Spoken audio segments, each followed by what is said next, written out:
ఆక్రోషంతో బాధతోటి ఎవ్వరు ఏ విధమైనటువంటి సహకారం చేయకపోయినా సొంత డబ్బులతో తిండి లేకపోయినా ఎక్కడో 14-15 గంటలు ప్రయాణం చేసి రాత్రి 9:10కి మీటింగ్ అయిపోయిన తర్వాత కనీసం మంచినీళ్ళ ప్యాకెట్లు కూడా మేము ప్రొవైడ్ చేయలేకపోతే మా సొంత డబ్బులతో మేము జాతి కోసం ఏదైనా చేస్తామని చేసి వారి కష్టాన్ని మాకు ఒక ప్రతిరూపంగా చూపించి ఈ దేశంలో ఇంకా రాజ్యాంగం బ్రతికి ఉండటానికి మేము పోరాటం చేస్తామని మాకు స్ఫూర్తినిచ్చినటువంటి ప్రతి ఒక్క బిడ్డకి అక్కడ చేరినటువంటి బిడ్డకి నేను కృతజ్ఞతలు తెలియజేస్తున్నాను. చైర్మన్ గారి తరపు నుంచి, వారి మిత్రబృందం తరపు నుంచి. మేము చేసింది, మా పార్టీ చేసింది చాలా తక్కువ.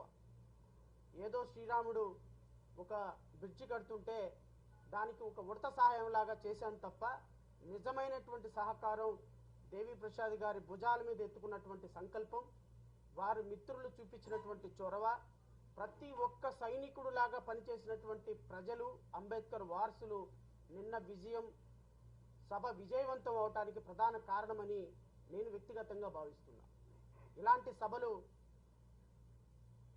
ఇది అంతం కాదు, నిన్నటి సభ ఆరంభం మాత్రమే. నేను రాజకీయ పార్టీలకి, ప్రధాన రాజకీయ పార్టీలకి నేను చాలా స్పష్టంగా నిన్న సభ నుంచి ఒక సమావేశం, ఒక మెసేజ్ పంపించాం. వ్యక్తిగతంగా చంద్రబాబు నాయుడు గారు అంటేనో, జగన్మోహన్ రెడ్డి అంటేనో, లేకపోతే పవన్ కళ్యాణ్ అంటేనో, లేకపోతే మోడీ అంటేనో ఎవరికి విభేదాలు లేవు. కానీ 70-80 లక్షలుగా ఆంధ్రప్రదేశ్ రాష్ట్రంలో, తెలంగాణలో 30-40 లక్షలుగా ఉన్నటువంటి ఒక పెద్ద కమ్యూనిటీ, కేవలం ఈ ఒక్క కమ్యూనిటీ గురించి మాత్రమే నేను మాట్లాడటంలా. ఎందుకంటే ఈ విజయోత్సవ సభలో నేను ఈ విషయాలు చెప్పడం కరెక్ట్ కాదన్న సంగతి నాకు తెలిసినప్పటికీ, ఈ దేశంలో నిన్న సుప్రీంకోర్టు ఆగస్టు 1వ తారీఖున ఇచ్చిన జడ్జిమెంట్ ఏ విధమైన రిప్లికేషన్స్కి దారి తీపోతుంది అనేది ప్రతి క్షణం ప్రజలతో మాట్లాడటానికి నేను ప్రయత్నం చేసే భాగంలో మాత్రమే ఈ మాట కూడా నేను చెప్తున్నా. రాష్ట్ర ప్రజలందరూ ఒక్కసారి గమనించమని కోరుతున్నా. ఈ దేశంలో షెడ్యూల్డ్ క్యాస్ట్గా ఆర్టికల్ 341లో పేర్కొన్న విధంగా షెడ్యూల్డ్ క్యాస్ట్లో 1108 కులాలను చేర్చబడ్డాయి. భారతదేశం మొత్తం కూడా 1108 కులాలు 29 రాష్ట్రాల్లో మొత్తం 40 కోట్ల మందిగా, రమారమిగా 40 కోట్ల మంది దళిత బిడ్డలు ఉన్నారు. ఈ 40 కోట్ల మంది దళిత బిడ్డలు నిజంగా గనక ఏదో ఒక రోజు ఒక తాటి మీదకి వస్తే ఈ దేశంలో రాజ్యాధికారం, బాబాసాహెబ్ అంబేద్కర్ కలల కన్నా రాజ్యాధికారం సాధించడం పెద్ద కష్టమేం కాదు. ఎందుకంటే ఈ దేశంలో సింహభాగంగా ఉన్నటువంటి 25% ఉన్నటువంటి దళిత బిడ్డలు ఒక రోజు ఒక తాటికి వస్తే ఖచ్చితంగా ఈ దేశంలో ఢిల్లీ పీఠాన్ని శాసించటం పెద్ద కష్టమేం కాదు. ఎందుకు కష్టం కాదనే మాట కూడా నేను చెప్తున్నా. 2014, 2019, 2024లో రమారమి భారతీయ జనతా పార్టీకి వచ్చినటువంటి టోటల్ ఓట్లు 2024 సెన్సస్ క్యాలిక్యులేషన్ ప్రకారం, ఎలక్షన్ కమిషన్ రిపోర్ట్ల ప్రకారం 23,72,59,000 ఓట్లు వచ్చినాయి.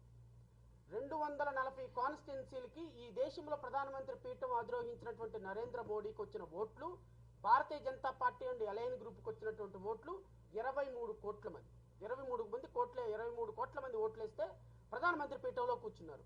అదే 23 కోట్ల మంది ఏదో ఒక రోజున దళిత బిడ్డల్లో గనక 23 కోట్ల మంది మనం ఒక పార్టీకి ఓటేస్తే, లేకపోతే ఒక మాయావతికి ఓటేస్తే, లేకపోతే ఇంకొక పార్టీకి ఓటేస్తే ఈ దేశంలో రాజ్యాధికారం ఎందుకు సాధ్యం కాదు ఈ దళిత బిడ్డలకు అనేటువంటి ఒక అప్రహెన్షన్ తోటి నిన్న జరిగినటువంటి ఒక ఆగస్టు 1వ తారీఖున ఇచ్చినటువంటి జడ్జిమెంట్ మాలలందరూ వ్యతిరేకిస్తున్నారు. మాలలు వ్యతిరేకించే పరిస్థితి కాదు ఇది. నేను అంతా సమాజం మొత్తాన్ని కోరుతున్నా. రేపొద్దున 1108 ఉపకులాల మధ్య, తమిళనాడులో 3 ఉపకులాల మధ్య తీవ్రమైన పోటీ ఉంది. ఆంధ్రప్రదేశ్ రాష్ట్రంలో మాలా మాదిగల మధ్య తీవ్రమైన పోటీ ఉంది. తెలంగాణ రాష్ట్రంలో మాలా మాదిగల మధ్య తీవ్రమైన పోటీ ఉంది. ఇక్కడ ఒకే సింపుల్ ఎగ్జాంపుల్ చెప్తా. ఆంధ్రప్రదేశ్ రాష్ట్రంలో ఉన్న ఇప్పుడు మాలలకి శత్రువు ఎవరండి? ప్రధాన శత్రువు మాదిగలుగా చూపించబడుతున్నారు. మాదిగలకి ప్రధాన శత్రువు ఎవరు? మాలలు చూపించబడుతున్నారు. అంటే ఈ రోజు రాష్ట్రాన్ని మొన్నటిదాకా పరిపాలించిన జగన్మోహన్ రెడ్డి శత్రువు కాదు మాకు. ఇప్పుడు పరిపాలిస్తున్నటువంటి చంద్రబాబు నాయుడు శత్రువు కాదు. మాకు శత్రువు ఎవరు అంటే ఇప్పుడు ప్రధానమైనటువంటి శత్రువు వీళ్ళ ప్రకారంగా మాదిగలు.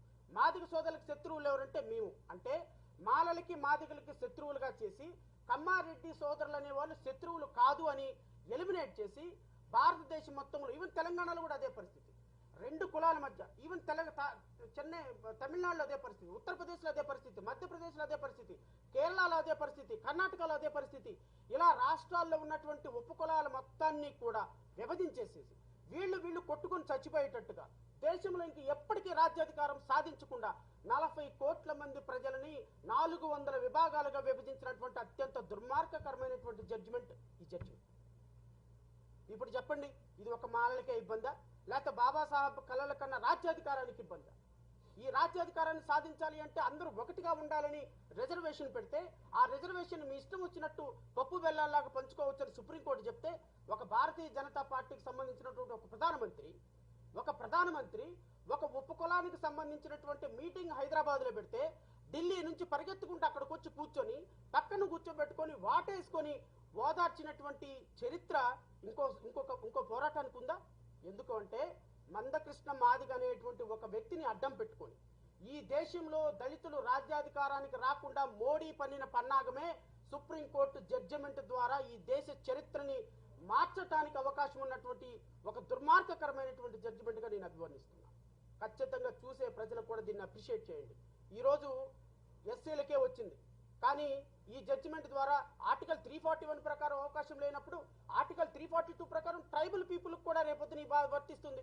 ఎరికల వాళ్ళు కొంచెం ముందుకెళ్లారు, యానాది వాళ్ళు ఇంకా తక్కువగా ఉన్నారని వాళ్ళ మధ్య రేపు విభజన తీసుకొస్తారు, వాళ్ళ మధ్య రిజర్వేషన్ తీసేస్తారు.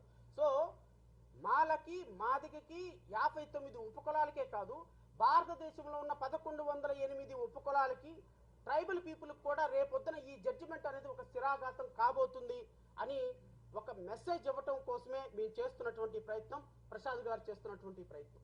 ఈ ప్రయత్నాన్ని అప్రిషియేట్ చేయండి. ప్రయత్నంలో లొసుకులు వెతకండి. నిజాయితీగా నిష్కల్మషమైనటువంటి మనసుతో ఒక బృహత్తరమైనటువంటి కార్యాన్ని తమ భుజాలకు ఎత్తుకున్నటువంటి దేవి ప్రసాద్ గారి వెంట నడవటానికి ఈ యావత్ దళిత సమాజం మొత్తం, అంబేద్కర్ వోదరు మొత్తం సిద్ధంగా ఉన్నారని అయితే నేను ఈ వేదిక నుంచి ప్రకటిస్తున్నా. ఇది పోరాటం ఇంతటితో ఆగదు సోదరుల.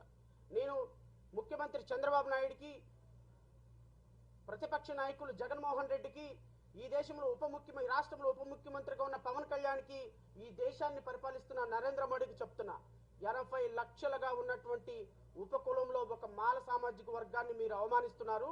గుర్తుపెట్టుకోండి, వర్గీకరణ మీద మీరు ఒక్క అడుగు ముందుకు వేసినా అదే 100 అడుగుల అడుగుల్లాగా మిమ్మల్ని పాతాళాలకు తొక్కే అడుగు అయిపోతుంది. గుర్తుపెట్టుకోండి.